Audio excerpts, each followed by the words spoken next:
Abre a tua Bíblia, por favor, no livro de Juízes, capítulo 12. Lá no Velho Testamento. Gênesis, Êxodo, Levíticos, Números, Deuteronômio, Josué e Juízes. Sétimo livro lá do Velho Testamento, capítulo de número 12. Você foi convocado. Talvez precise acordar nisso. Diz assim a minha tradução, capítulo 12, do versículo 1 em diante, diz assim: Então foram convocados os homens de Efraim, e passaram para Zafon, e disseram a Jefté: Por que foste combater contra os filhos de Amon, e não nos chamaste para ir contigo? Queimaremos a tua casa, estando tu dentro dela. E Jefté lhes disse: Eu e o meu povo tivemos grande contenda com os filhos de Amon. Chamei-vos, e não me livraste das suas mãos.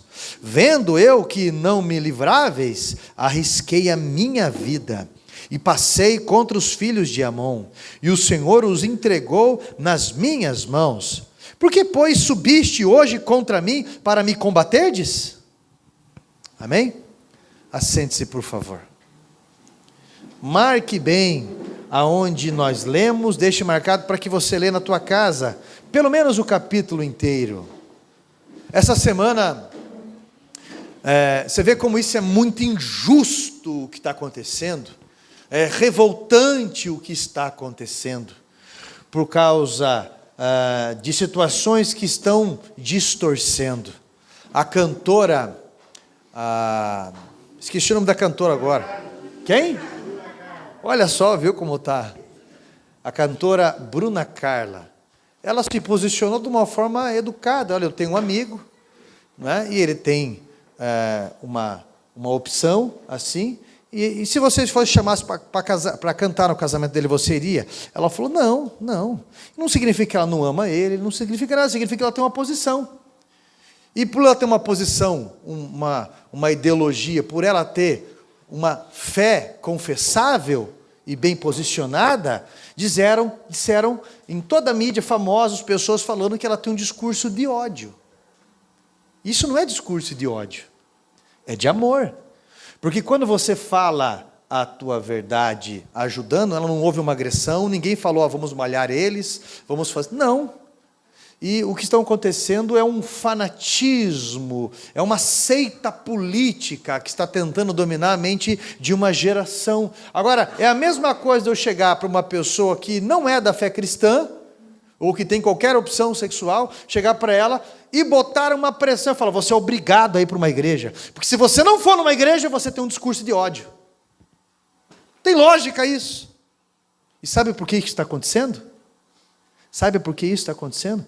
Porque o problema não é o grito dos maus, como diz Martin Luther King. O problema, meu irmão, é o silêncio dos bons.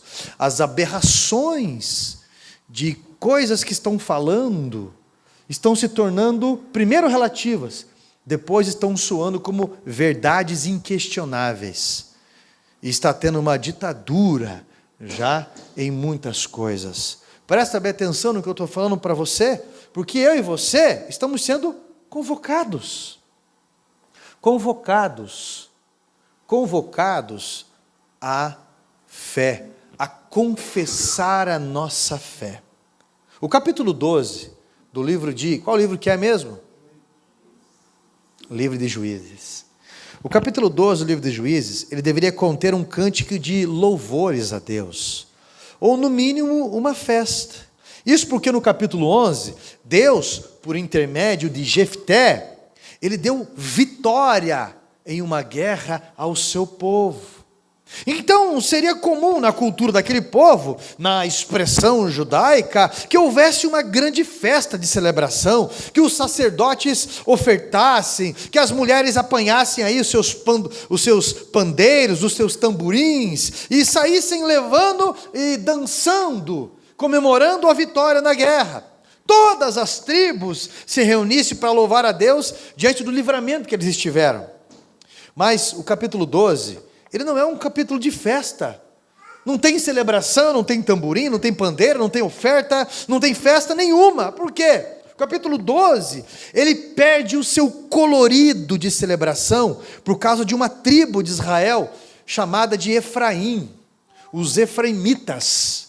A história começa com um homem chamado Jefté. Você já ouviu falar de um homem chamado Jefté? Quem aqui já ouviu falar de um homem chamado Jefté? E o que ele fez? Fez uma oferta errada, né? É interessante como um erro na vida de uma pessoa, às vezes, intitula alguém.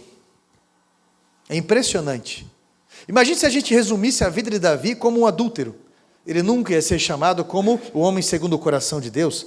Ou a vida de Abraão como oculto, mentiroso, ou aquele que faltou fé. Ele nunca teria sido chamado pai na fé.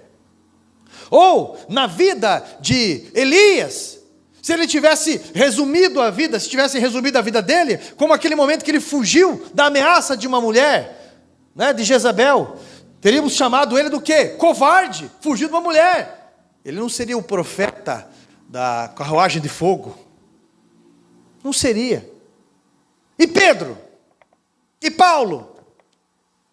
É interessante como a gente resume a vida de uma pessoa por uma questão faltosa. E esquece de todo um plano maior. E esquece de um projeto, porque eu e você somos esse projeto de Deus. Eu e você somos a resposta de Deus a alguém. E quem disse que eu e você não vamos errar? Quem disse que eu e você não tropeçamos? Quem disse que eu e você não estamos em processo de adaptação? Lapidação? Quem disse? Agora, resumir alguém, resumir a história de uma vida por causa de um momento, é muito injusto. Você não é um momento, meu irmão. Você é uma história. Amém? Então tá bom, presta bem atenção. A história começa com um homem chamado Jefté, que foi desprezado na casa do seu pai por causa do fruto de um casamento extraconjugal com uma mulher de programa. Olha só o nível. Passados alguns anos, seus irmãos não querem que Jefté herde com eles e expulsam ele de casa. Os anciãos de Israel, eles não intervêm, eles não se intrometem em nada. Os sacerdotes, eles não conciliam, eles não apacentam. A família não diz nada. E Jefté é expulso da casa do seu pai, expulso de sua terra, né, Gileade. Jefté, ele vai morar em uma terra chamada Tobi. E agrega-se homens na mesma condição de amargura e desprezo o qual ele está.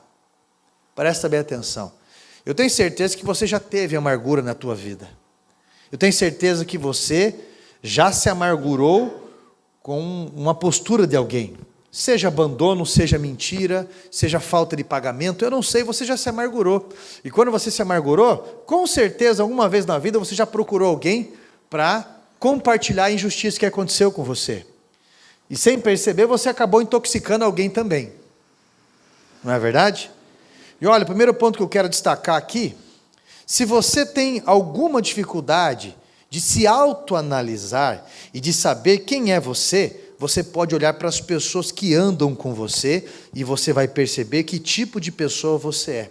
Porque nós temos a capacidade de atrair pessoas que se pareçam conosco. Nós temos a capacidade de atrair pessoas que se pareçam conosco. Amós 3,3 diz, 2 pessoas vão andar juntos se elas não tiverem o mesmo diálogo, se elas não falarem a mesma coisa. Não tem como. Jefté, ele vai agregar gente igual a ele, porque só agregamos gente igual a nós, gente que nós nos identificamos. E Jefté, ele vai formar um exército poderoso. Olha a capacidade desse homem, e os anos vão se passar, porque a alegria dos injustiçados, para a alegria dos injustiçados, os anos passam. E a Bíblia diz que os moabitas, um povo inimigo de Israel, se levanta contra os homens de Gileade, a terra em que Jefté morava. Combatem eles, vencem eles. Então, os homens ali de Gileade, os efraimitas, eles vão até Jefté pedir ajuda, porque a fama de Jefté já era uma fama mensurável, de alguém que tinha alcançado certo poder militar.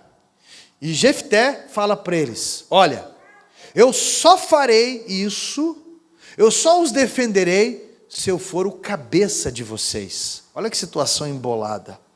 Eles não têm muita opção, não. Eles aceitam, porque eles precisam da ajuda de Jefté. Mas antes de começar a guerra, Jefté tenta dissuadi-los da ideia de pelejar. Por quê? Segundo ponto que me chama a atenção aqui. Porque quem já sofreu muito, quem já chorou muito, não gosta de peleja, não gosta de briga. Já sofreu muito, por isso que não gosta. Aprendeu a deixar para lá muita coisa. Aprendeu a deixar quieto muita coisa. Quem já perdeu muito, faz de tudo para adiar uma guerra. Não é? Então o Jefté, ele faz de tudo para que esse povo deixe para lá algumas provocações, deixe para lá algumas coisas. Mas os amonitas, eles querem guerra. E então a guerra começa. E a Bíblia diz que o Espírito Santo de Deus se apodera de Jefté. E Jefté faz uma aliança com Deus, ousada. E a Bíblia diz que ele vence os amonitas. Então agora, chega no capítulo 12. Agora, deveria ser a festa de gratidão, de celebração, mas isso não acontece. A tribo dos efraimitas, eles não querem celebrar. A tribo dos efraimitas, eles não sabem celebrar. Não aceitam a vitória quando não foi conquistada por eles, pelas próprias mãos deles. A tribo dos efraimitas vai até Jefté e diz: o que você fez com a gente? Por que você não nos chamou para peleja, não nos chamou para guerra? Tribo acostumado a vencer sempre, mas dessa vez Deus diz: eu não vou usar um efraimita, eu não vou usar. Eu vou trabalhar no orgulho deles. Eu vou trabalhar porque o que me interessa é a salvação. Você não vai vencer pelo teu braço. Eu vou levantar alguém que você reprovou para te ajudar. Olha só, olha que interessante. Tem gente perguntando: por que ele? Por que ela? Por que dele? Por que dela? Às vezes você não encontra a explicação. Deus decidiu assim.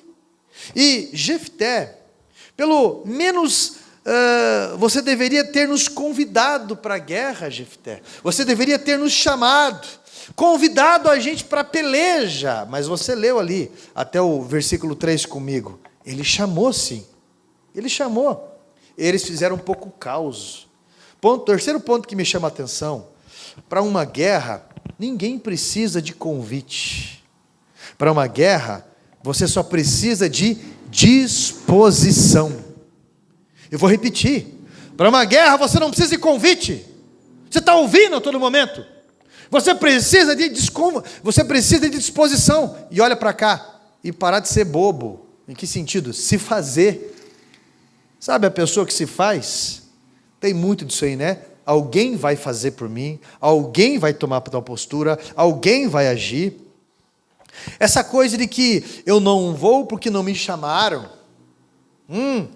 Eu não faço porque eu sou uma pessoa muito calada. Meu nome não apareceu no papel. Eu não faço porque eu não sou pastor. Eu não faço porque eu não tenho nenhuma função em igreja nenhuma. Eu não faço porque não tenho muita, entrosamento. Aí as pessoas ficam nas panelinhas e me isolam. Porque quem quer fazer, meu irmão, na verdade, vê a necessidade e faz. Pergunta se interessa, porque há disposição e faz a diferença. Meu irmão, olha para cá. Ei, você já está convocado. Você falou amém? Lembra bem desse dia. Você já está convocado. Não derramaram óleo sobre a sua cabeça, mas você já está convocado. Você não viu um anjo com 15 asas, com fogo nos olhos, mas você já está convocado. Não tem uma carteirinha, mas você está convocado. Ninguém disse que seria líder, mas está convocado. Jefté disse: eu chamei vocês, mas vocês se fizeram de bobo, em outras palavras. Eu chamei vocês, mas vocês não quiseram participar. Eu coloquei a minha alma nessa luta, eu fui obrigado. Olha o que ele fala, eu fui obrigado.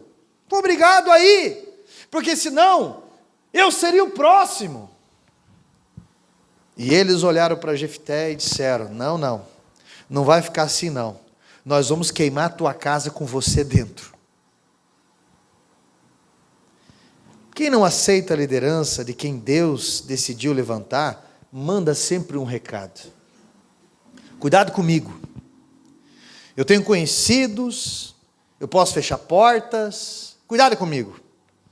Você acha que quem respondeu um chamado de Deus tão acima vai parar de medo por causa de um recado de um efraimita?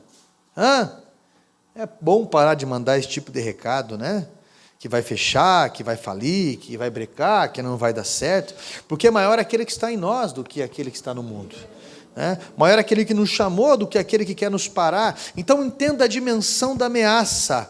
Eu vou queimar a tua casa com você dentro. Meu Deus do céu. Isso é um sonho do inimigo.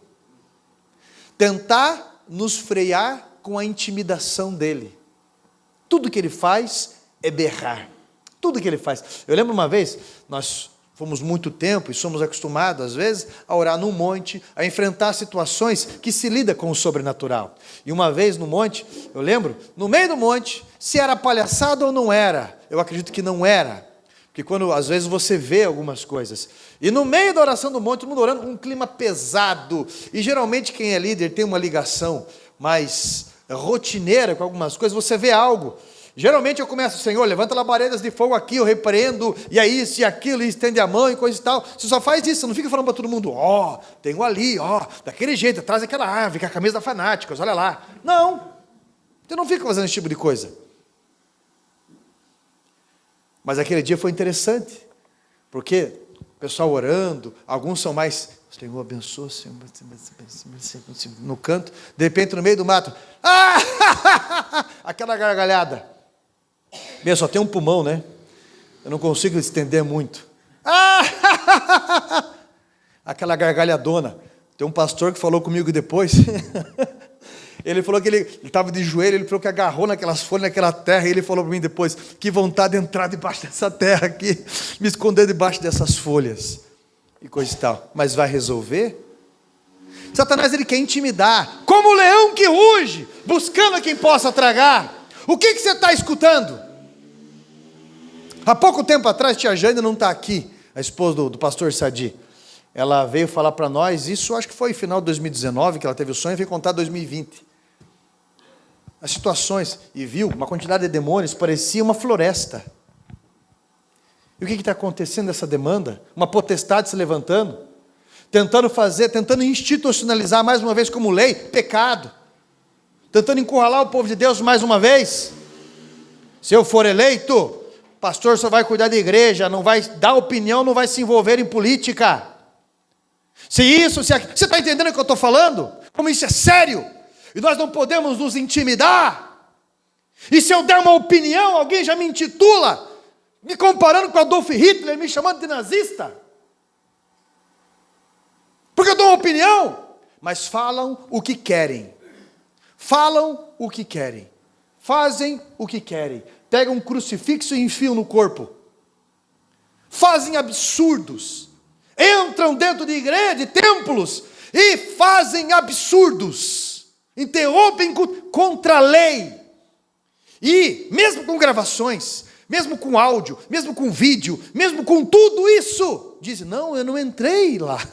Não, eu não fiz isso. Eu não invadi, eu não fiz isso. E tentam convencer as pessoas por repetição que é uma mentira. E o pior, estão gritando. Mostram estatísticas mentirosas. E nós estamos calados. Porque a gente pensa assim: eu não vou arrumar briga. Eu não vou falar nada. Eu não vou me posicionar. Porque alguém sempre vai se posicionar comigo. Jefté, quando essa guerra estourar, vai afetar a tua casa. E olha que interessante. Jefté fez tudo isso. E o que aconteceu com essas pessoas que ele alertou e que ele defendeu? O que acontece com muita gente? Ingratidão. Ingratidão. Não é verdade? Vão tentar ameaçar, vão tentar dizer coisas, vão tentar caluniar, vão fazer um monte de coisa. Nós vamos fechar a tua igreja, nós vamos fechar as portas, nós vamos fazer isso, nós vamos derrubar, nós vamos fazer isso, vão ameaçar de tudo qualquer jeito. Meu irmão, Cristo tirou as algemas, Cristo tirou as cadeias, Cristo quebrou as portas de bronze, despedaçou os ferrolhos de ferro.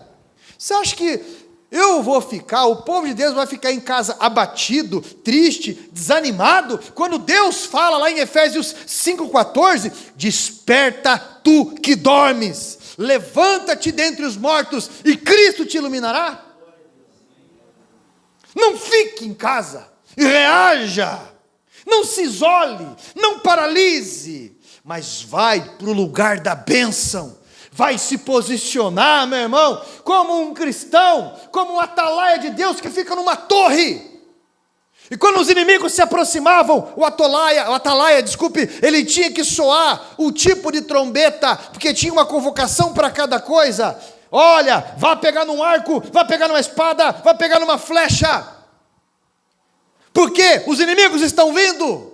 Ou vou soar agora um tipo de som, com o chofar, que é para o povo se reunir para adorar. Ou senão, o rei está chegando. O atalaia, ele era responsável por anunciar o que está vindo. E aí, nós vamos nos intimidar em um grupo que olha de fora para dentro, sendo que Deus nos chamou para olhar de dentro para fora. Essa é a visão cristã, evangelística. Nós não somos uma seita. Nós não somos um clube. Nós somos o corpo de Cristo. O corpo, a mão de Deus estendida a quem precisa. E se o meu filho precisa escutar a verdade, ele vai escutar. E é por amor a ele que eu vou falar a verdade que sara. Eu não vou ficar iludindo ele, porque com um comportamento assim ele está se enganando. Meu irmão, depois do encontro com Cristo, mesmo o inimigo tendo a ousadia, ter a ousadia de vir contra você, contra a tua casa, meu irmão, você não pode se intimidar com toda essa quantidade de ataque e retaliação que está tentando. Quarto ponto que me chama a atenção: os efraimitas estavam acostumados com esse tipo de ameaça, com esse tipo de ladainha. Fizeram isso? Eu vou fazer um escândalo, eu vou dramatizar, eu vou xingar, eu vou te ofender, eu vou fazer o que eu quero. E se alguém falar alguma coisa, aí eu vou ficar batendo nessa tecla e repetindo isso. Eu vou deixar respostas prontas. Vou fazer isso. Os efraimitas eram acostumados a fazer esse tipo de coisa. Não se escandalize com o tipo de gente que quer falar que você não é cristão, por causa que você toma uma atitude firme. Não se escandalize, não se intimide. Ninguém fala do amor de Deus sem falar a verdade. Sabe aquelas pessoas que falam assim: ninguém me convida, a hora que azedou um negócio, a hora que tem consequência da situação, né? Eu não vejo bom exemplo, eu só vejo mau exemplo, ninguém me ensina, ou eu estou muito decepcionado com as lideranças. Já viu isso aí? Os efraimitas já tinham feito isso antes, com outros líderes, e agora com Jefté tentam fazer também. Então eles já tinham feito isso com Gideão, para você ter uma ideia. Mas Gideão, ele era amistoso. Não que vocês são melhores, não que qualquer um é melhor, não é isso não, mas alguns têm paciência para tudo. Só que Jefté, ele não tem a paciência de Gideão. E essa tribo arrogante dos efraimitas, petulante, invejosos, vão achar o deles. Eles têm que encontrar Jefté. E um dia eles vão encontrar Jefté. Por isso que eu sou a favor de cristãos na faculdade que se posicionem. Eu sou a favor de cristãos na política. Eu sou a favor de cristãos em todos os lugares, porque nós precisamos expulsar demônios na política também, senão seremos governados por eles. Eles vão se encontrar com o Jefté, uma hora vai se encontrar, por isso que não dá para recuar. Cheguei num lugar esses dias, eu fiquei 2 semanas sem ir, quando eu cheguei lá, vem todo mundo em conta, ô pastor, que história é essa aí? Estão dizendo que nós somos deuses, que isso e que aquilo, né? Venham falar, e eu peguei e falei, mas peraí. Não é assim. Não, porque é Bíblia, aí chegou outro e fala, mas você não é o corpo de Cristo, então você é Deus, você não precisa disso, e você não sei o que. Eu falei, da onde que você escutaram essa ladainha? Tem um cara que está vindo ensinar aqui, que está falando isso e que aquilo. Eu falei, não, já levantei o dedo assim, ó. Se eu comer uma sopa de letrinha, eu vomito um argumento melhor que esse. Já usei aquela poesia chucra. E já falei bastante coisa. Daqui a pouco está todo mundo, graças a Deus, não aguentava mais. Porque olha isso, olha essa besteira, olha. Meu irmão, veneno de rato, 95% é proteína para o rato, é 5% que mata o rato. Eu falo coisas boas, mas se eu descentralizar Cristo, eu tiro a salvação de alguém. É Cristo que salva. Há uma diferença entre Ele habitar em mim para me recuperar, entre eu dizer que eu sou Deus. Olha o absurdo. Como é sério essas coisas. Gente, não recue, pelo amor de Deus. Jefté bate de frente pela verdade. Jefté se posiciona. E aqueles homens falam, não tem mais argumento? Aí eles fazem isso. Não tem mais argumento? Invade terra, quebra isso, quebra aquilo, vamos queimar pneu na estrada, vamos arrebentar com um caminhão, vamos queimar você, com a tua casa, todo mundo, tudo junto dentro, vamos fazer isso. Quem está pregando ódio? E aí sabe o que acontece? Jefté não baixa a bola não. Venha! Eu lembro do pastor Jurandir contando, que quando ele foi para Ibaiti, uma mulher que tinha vários centros lá, mandou um recado para ele, quando ele assumiu uma igreja, que era o cinema da cidade, antigamente, chegou para ele e falou assim, manda um recado para aquele pastor lá, e mandou um recado para ele, que ela tinha convênio com o prefeito da cidade, e o pastor Jurandir está com 77 anos hoje, está ali sentado, ele falou bem assim, pois é, aí colocamos no bolso daquele jeito dele assim, se ela tem o convênio com o prefeito da cidade, eu tenho o convênio com o Senhor Jesus. Pode falar para ela vir quente que eu estou fervendo. Falou assim. E vai para a oração, vai se posicionar. Olho de tigre. Do que vai ficar se intimidando. Ai meu Deus, se eu mexer, as pessoas vão. Ai se isso, e se aquilo. Jefté, pode vir. Pode colocar o nome na boca de sapo. Pode escrever carta anônima. Pode levantar calúnia, pode falar N besteiras, porque essa pessoa fazendo isso, pode ter acabado com tal casamento, essa pessoa fazendo isso, levantando calúnia, pode ter difamado, destruído tal coisa, essa pessoa fazendo algumas coisas, pode ter acabado com algum ministério, algumas coisas, mas aqui não, na tua vida não, na minha vida não, isso é importante você entender. Quer fazer showzinho? Quer ver a mesa? Mas Jefté não funciona assim. Ele não vai parar. Jefté vai para a oração, ele vai para a guerra. Ele reúne pessoas para orar com ele. Ele oferta, ajuda, vigia, ainda mais quando está sendo ameaçado. Meu irmão, mande um recado para o mundo espiritual hoje. Pelo amor de Deus. Mande um recado, levanta a tua mão direita assim, em nome de Jesus, fecha os teus olhos, visualize as ameaças que você está recebendo, repita em alto e bom som comigo, diga assim, vai ser diferente, porque a mão forte do Senhor me livrará, no nome de Jesus, amém. Você está entendendo? Não era para ser assim, era para ser celebração,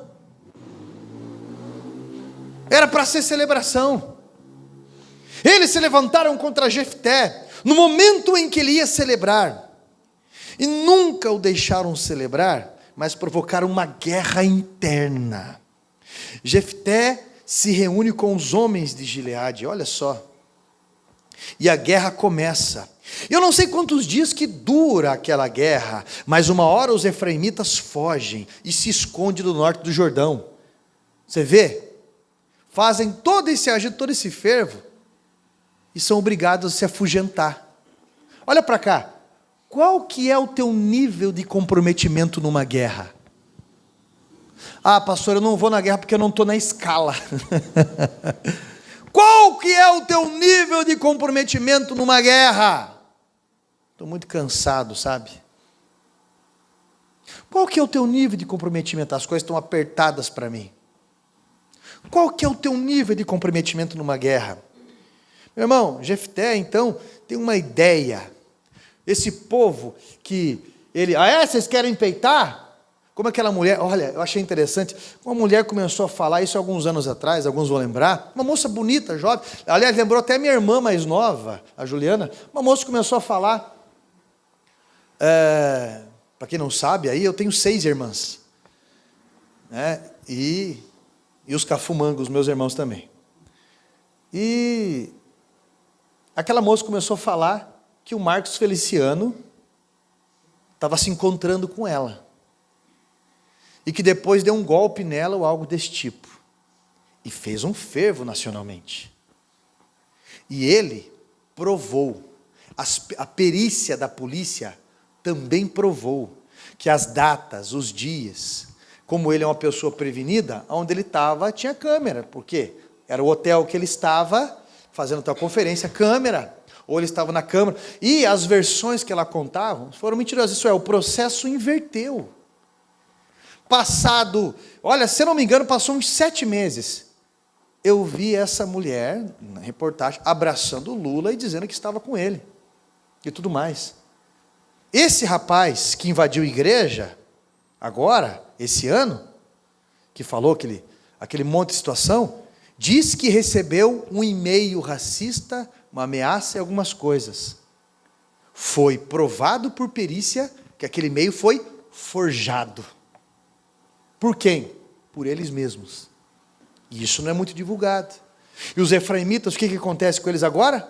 Eles estão afugentados. Eles fugiram.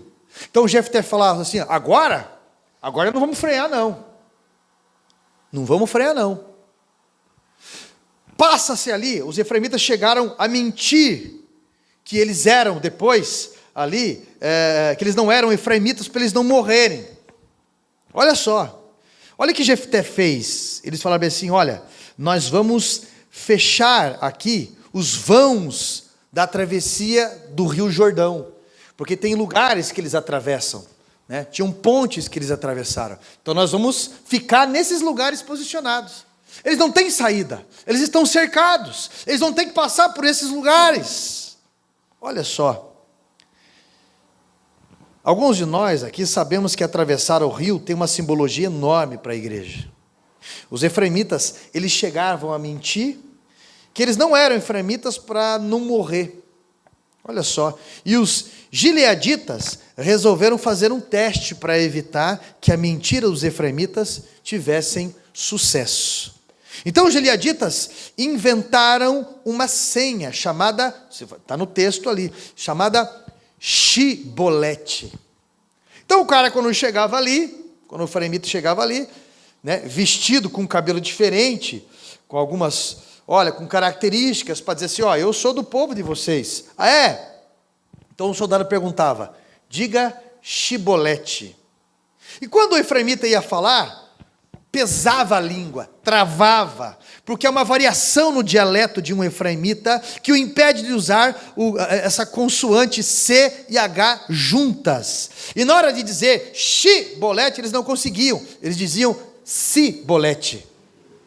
O que é a cultura, o que é o dialeto? Em vez de ele falar Shibolete, eles falavam Sibolete. Quinto ponto que me chama a atenção. Sabe por quê? Porque a língua... sabe por que você difere uma questão da outra, uma pessoa da outra, um cidadão do outro? Porque a língua, ela é denunciante.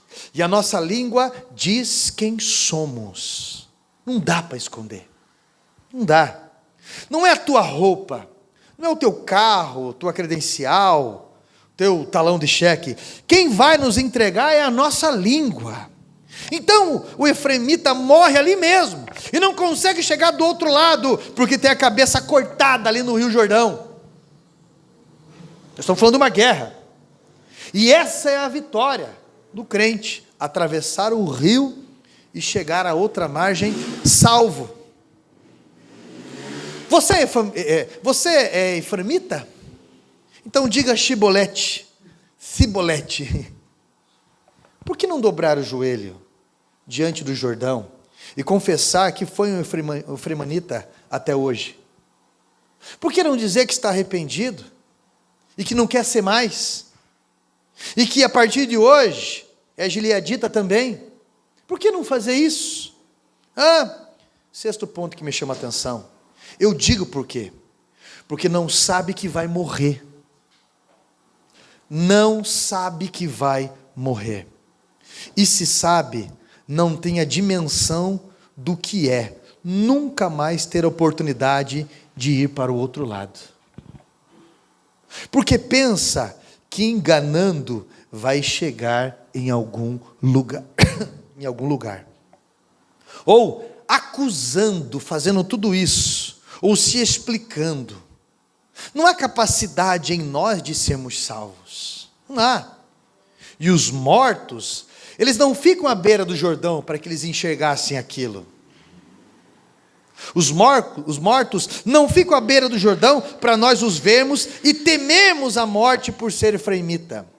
A correnteza leva. As gerações que vêm não conseguem enxergar. E Deus tem nos convocado a ajudá-los a entender isso.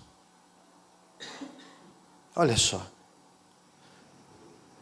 Nós precisamos falar. Nós precisamos abrir a boca. Nós precisamos contar a história do rico e Lázaro. Nós precisamos dizer sobre o abismo. Nós precisamos dizer que haverá um dia em que o arrependimento não terá mais valor. Nós precisamos dizer que tais atitudes levam ao inferno. Nós precisamos dizer que esse ritmo dessa pessoa não está adiantando nada. Nós precisamos levar as pessoas nas casas de recuperação, nos MLs da vida, para que veja a consequência dos seus atos, aonde vai levar. Nós precisamos, porque Deus está dizendo para chamar, para alertar alguém. Deus está nos chamando para alertar alguém que amamos. Deus está nos chamando, meu irmão, para ajudar, para falar, para não se intimidar. Alguém que no momento em que o orgulho estiver quebrado, vai se lembrar daquilo que você falou. Você está sendo convocado. Está sendo. Jefté, Moisés, Davi, Paulo, ou qualquer líder, já conheceu a dor da rejeição, já conheceu a distorção, já foram atacados pelo sentimento de incapacidade, de solidão, de depressão, já lidaram com sentimentos de decepção, frustração, ciúmes. Todo campeão conhece a dor e aprendeu a lidar com ela. Mas o que fez os vencedores foi o fato de não se afastarem da convocação. Você precisa falar, você precisa alertar, você precisa orientar, porque a covardia é a denúncia da falta de amor. Eu vou repetir. A covardia na Bíblia, em Apocalipse, também ela entra como a mesma condenação de um vício, de um roubo, de adultério, de qualquer coisa. Porque a covardia é a denúncia da falta de amor, é a indiferença. Vamos amar as almas na prática. Há 2 semanas faleceu um rapaz. Eu fiz 2 visitas para ele. Helmut, o nome dele. É um nome alemão. 29 anos o rapaz. Está indo uma história entre foi assassinado ou o que ele usou ali, uma combinação de... Ele era fisiculturista, ou a combinação que ele usou ali fez mal e ele teve uma morte súbita ali, teve um ataque, alguma coisa súbita.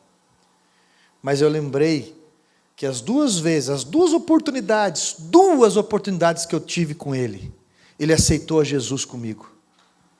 E eu orei por ele, as lágrimas dele molhavam minha mão quando eu estava com a mão no peito dele. Não desperdice oportunidade. Não deixe de falar, porque um dia você está numa roda contando piada com pessoas, no outro dia vem um recado que aquela pessoa morreu. Não deixe de falar. Meu irmão, vamos amar as almas, parar por uma delas. Os nossos filhos, pais, irmãos, eles levam a vida como se não tivesse que atravessar o Jordão uma vez ou... Você está entendendo? Levam a vida como se sempre fosse dar tempo. E nós temos que aproveitar todas as brechas. Nós temos que aproveitar todas as oportunidades. Nós temos, porque vão nos taxar de chatos, de fanáticos, de retrógrados, vão nos taxar de muitas e muitos adjetivos. Porque ser gado é ser isso. Quando falta um senso crítico verdadeiro, essas palavras repetitivas demonstram a falta de intelectualidade. E essas pessoas ficam repetindo tais coisas. Fale a verdade que essa pessoa não quer ouvir. Seja educado, mas se posicione, seja oportuno. O chão duro, o chão que é duro para semear, é por isso que se pega às vezes uma picareta para começar a abrir aquele chão, para começar a usar ferramentas, porque o chão é duro. Mas precisa se semear para poder ter frutos.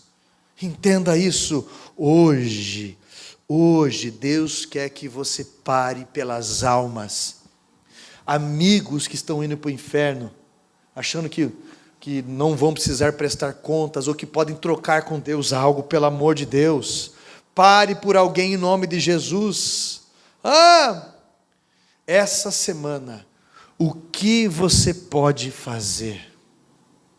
Essa semana, eu lembro da pastora Mara Lau, que era secretária nacional de Educação e Cultura da Quadrangular. E na minha formatura de teologia, ela contou que o escritório dela, para chegar no escritório, ela passava em frente ao passeio público.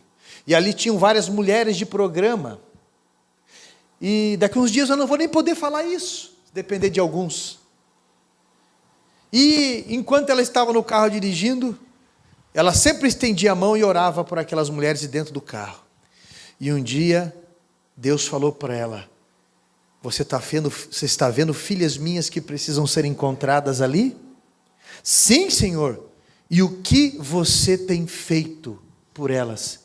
E a pastora Mara chorou no altar e disse, ela falou assim, e eu, na maior cara de pau, ela chorou falando isso, minha cara deslavada, eu respondi para Deus, eu tenho orado por elas. E Deus falou para mim, mas você já falou do meu amor para elas? As pessoas precisam nos ouvir. As pessoas precisam da nossa comunicação. Porque o mundo não tem regra. O mundo não tem dimensão. O mundo não tem moral. O padrão de Deus é o padrão de vida. Ele não errou quando fez o homem, não errou quando fez a mulher, ele não errou quando fez o casamento, ele não errou quando ele fez a família, ele não errou. E as coisas estão perdendo a forma, cristãos ficando intimidados. Pelo amor de Deus. Deus está chamando você hoje. O que você vai fazer por alguém essa semana? Porque nós estamos nos cultos um falando para o outro, só, sem trazermos visitantes para mensagens evangelísticas, e Deus nos levando a escutar mensagens que chamam a nossa atenção. Avivamento é quando pessoas que estavam mortas recebem vida através do toque de Jesus, o novo nascimento. Isso é avivamento. Senão tudo perde o sentido, tudo perde o propósito. Se você já desceu as águas do batismo, ou se você já aceitou Jesus, o que você está esperando? Porque você já foi convocado. No trabalho, aonde for. Amém? Se coloque em pé em nome de Jesus. Nós vamos começar uma campanha no dia 7. Hoje já é dia 22, né? Nós vamos começar uma campanha no dia 7, uma quinta-feira, primeira semana, os 7 livramentos de Deus. Uma ótima oportunidade para se evangelizar. Mas domingo agora tem culto. E eu vou trazer uma mensagem evangelística no culto de domingo, de manhã e à noite. Convoque, convide alguém, que você não vai passar vergonha. Adote alguém, porque eu tenho certeza que alguém depois... Ninguém foi numa igreja por causa de um panfleto que recebeu, por causa de uma notícia de rádio, uma mensagem de rádio ou televisão. Nós fomos a um culto porque alguém nos convidou, alguém nos levou, ou alguém foi referência para nós. Seja essa referência para alguém. Você está entendendo? Deus te deu a graça de falar chibolete. Deus te deu a graça, no nome de Jesus, de atravessar o Jordão. Deus te deu essa graça. E existe um povo que precisa entender isso. Amém? Orar, nós temos orado. Procurar entender, estudar a palavra, nós temos feito. Mas e o evangelismo, e o exercício, e a adoção? Põe a mão no teu peito. Isso, feche os teus olhos. Enquanto eu estive falando essa mensagem, você reparou em soldados caídos, soldados que perderam o propósito. Você esteve pensando, e veio pessoas da tua mente, daqueles que precisam se posicionar diante de Deus. Você ouviu, e na tua mente veio pessoas que estão dormindo na fé, pessoas que estão afastadas da fé, pessoas que nem mesmo consideram esse posicionamento, essa fé. O que você vai fazer por essa vida, essa semana? O que você vai fazer por essa pessoa? Qual vai ser a tua postura? Pastor, eu tenho medo, eu sou tímido. A nossa fé é maior do que isso, meu irmão.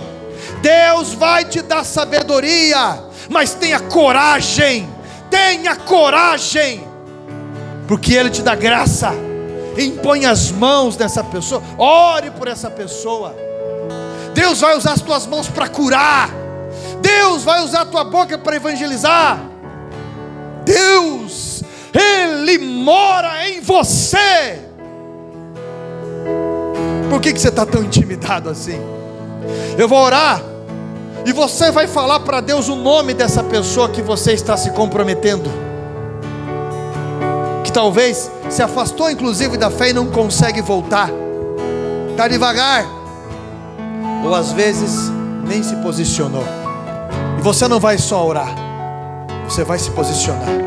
Deus Todo-Poderoso, eu peço que o Senhor venha escutar o nome de cada pessoa que está sendo citado aqui hoje, o nome de cada pessoa que está sendo dito.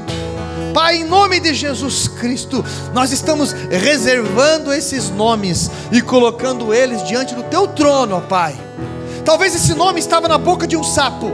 Talvez esse nome, Pai, estava em algum centro, em algum lugar, relacionado a algum feitiço, alguma condenação, alguma situação. Mas nós estamos colocando o nome dessa pessoa na tua presença, diante do teu altar. E nós estamos pedindo ao Senhor, Pai, intervenha, se revele até essa pessoa, através das nossas vidas, através, assim como o Senhor fez com Jonas, entregando uma mensagem ao povo de Nínive. Usa-nos, Pai, usa esse convite, usa esse posicionamento, usa, Pai, em nome de Jesus Cristo, para que essa pessoa seja alcançada, curada, transformada, em nome de Jesus Cristo. Molda, move, como uma flecha, Pai, na mão do valente, que seja atirado com força a palavra de fé, a palavra determinante, que no nome de Jesus essas pessoas recebam a graça para atravessar o Jordão, o novo nascimento, para ter a dicção do céu. Em nome de Jesus, eu peço que o Senhor ligue esta oração e capacite essa pessoa, Pai, em nome de Jesus. E todos digam amém. Você é um soldado do reino de Deus? Meu irmão, o que vai vir na tua vida de finanças, o que vai vir na tua vida de conquistas, o que vai vir na tua vida de relacionamento, o que vai vir na tua vida de cura, ou seja o que for, é secundário com relação a esse convite. É secundário. Buscai o reino de Deus em primeiro lugar, e a sua justiça, e essas demais coisas, elas vão ser acrescentadas.